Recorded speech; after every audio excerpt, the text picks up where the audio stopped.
मित्रांनो हे लादी उद्या गोंधळ आहे. रात्रीची लादी धुवतात बघा. 3 वर्षांनी एकत्र येतात सगळी एक वर्षातून एकत्र येतात सगळी मंडळी. सगळी संपूर्ण भावकी. हा आमचा प्रसाद दादा आहे. तिकडे जगदीश दादा आहे. त्यांचा पल्ल्या आहे तिकडे पायपावर.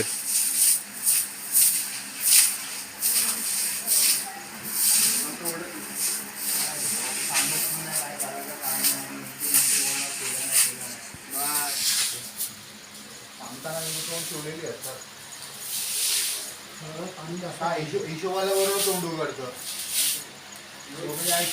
बोलायला लावू नको मंद मंद समजून यांचं काय ऐकून नाही यांचं ऐकून घ्या. खाली